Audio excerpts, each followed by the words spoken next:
toute la terre. Et vous allez comprendre pourquoi aujourd'hui, la Bible nous dit, dans le second livre des Corinthiens, au chapitre 2, verset 4, la Bible dit que le diable est le Dieu de ce monde. Écoute-moi bien, le diable est le Dieu de ce monde. Mais la question que tu dois te poser, comment est-il devenu le Dieu de ce monde?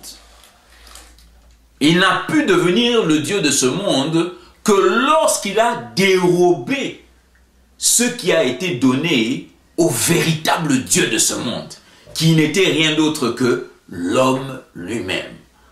Je sais que cela te choque, que tu n'as jamais entendu cela et que tu penses que je suis en train de blasphémer. Mais lis la Bible avec moi, mon frère. Il dit, faisons l'homme à notre image. En d'autres termes, je veux que tu sois à mon image, que tu aies mon identité. Amen.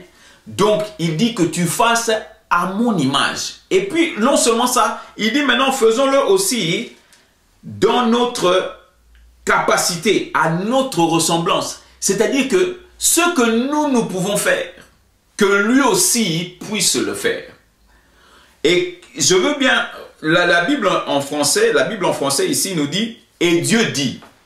Mais le mot Dieu qui est utilisé ici, ce n'est pas Dieu singulier, c'est Dieu au pluriel. Le mot Elohim. Elohim, c'est El, Elohim. Elohim, c'est Dieu au pluriel. En d'autres termes, Dieu le Père, Dieu le Fils et Dieu le Saint-Esprit. C'est pour ça qu'il dit que, il ne dit pas, je veux que tu sois à mon image. Non, non, il dit, je veux que tu sois à notre image. En d'autres termes, comme nous sommes trois, je veux que toi aussi, tu sois trois.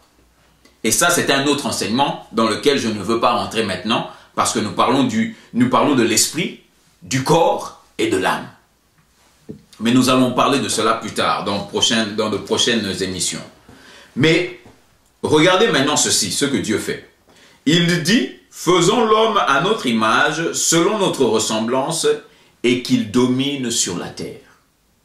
Et je vous le dis encore, mon frère, ma soeur, moi, Dieu, je suis Dieu dans le ciel. Je veux que toi, tu sois Dieu sur la terre. En d'autres termes, la terre m'appartient, mais je veux que toi, tu sois le gérant de cette terre. Amen. Donc, lui, il est Dieu, le grand D, et toi, tu es le Dieu, le petit D, le petit Dieu sur la terre. Mais, en même temps, je veux te donner les capacités de faire ce que moi je peux faire. Alors, regardez ceci. Le verset 28 nous dit ceci. Et Dieu les bénit et Dieu leur dit. Bon, regardez bien ici, hein. Il y a deux actions qui sont en train de se passer.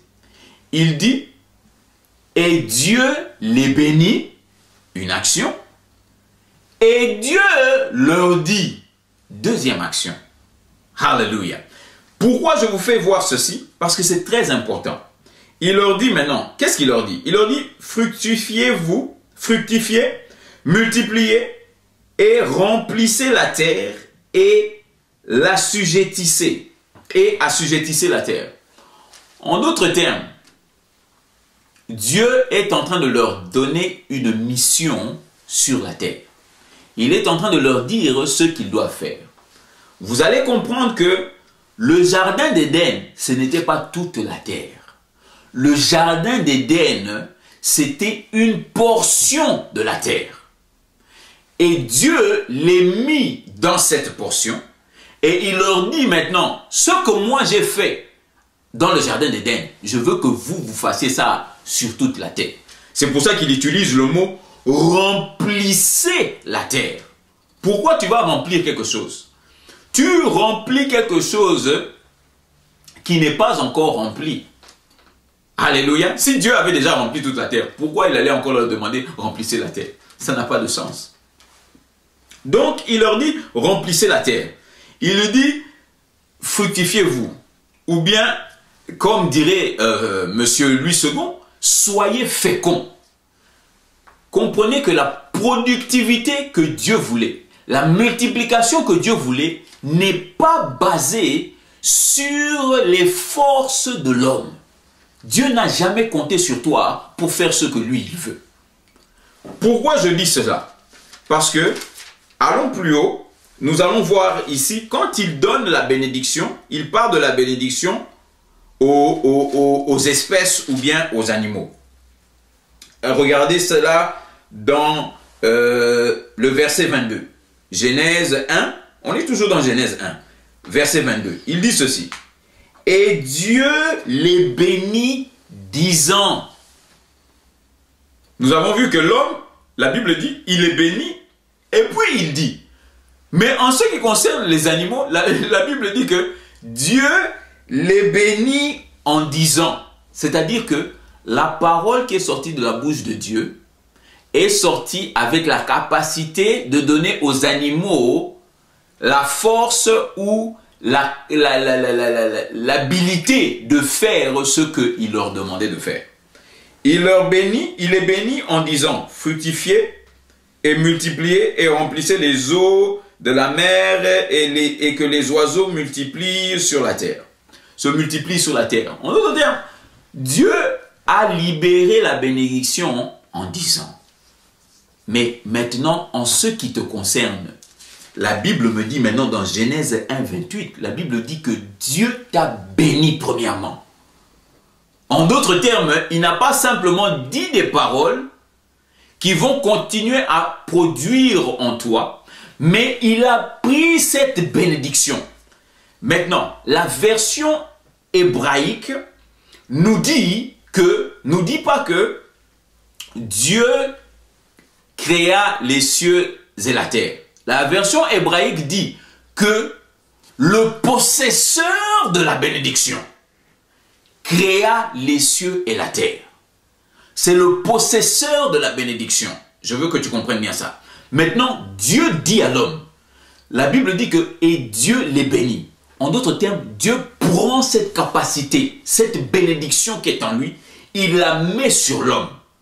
Et en la mettant sur l'homme maintenant, il dit, et il les dit maintenant, il leur parle maintenant, il leur donne leur mission et leur travail sur la terre. En te montrant que ton avenir n'est pas dans un boulot, comme on dit, oh je vais au boulot, je vais à un boulot. Non, non, non, c'est pas un boulot. Dieu ne t'a pas donné un boulot. Dieu t'a donné un travail. Alors, dans ce travail, pour accomplir ce travail, il dit que pour que toi tu accomplisses ce que moi je veux, il faut que tu suives, que tu utilises ce que je t'ai donné. En d'autres termes, Dieu lui a donné la bénédiction. En d'autres termes, je n'ai pas besoin de tout le temps m'ingérer dans tes affaires. Parce que la même capacité que moi j'ai, c'est la capacité que toi tu as. Est-ce qu'on se comprend bien? Cela est la capacité que tu as. Et Dieu les bénit et leur dit. Alors, un point que je voudrais souligner ici, c'est que la Bible dit que Dieu les bénit. Amen. Je vous parle à vous les femmes. Parce qu'aujourd'hui, il y a cette mentalité parmi les femmes que « Oh non, c'est seulement l'homme qui peut... » Non, non, non, non, non. La Bible dit que Dieu les bénit. En d'autres termes, il mit la bénédiction sur l'homme, il mit la bénédiction sur la femme. Cette capacité de travailler et d'accomplir ce que Dieu veut que tu accomplisses, il te l'a donné à toi et il te l'a donné à l'homme. Donc, je suis en train de dire ici que Dieu t'a donné la bénédiction. Notre émission est là pour te faire comprendre, pour te démontrer que Dieu veut que tu vives la réalité du ciel sur la terre. Et pour cela, pour que tu vives la réalité du ciel sur la terre, il est simplement, il n'y a qu'une seule chose que tu dois faire, c'est utiliser ce que Dieu t'a donné. Dieu n'a jamais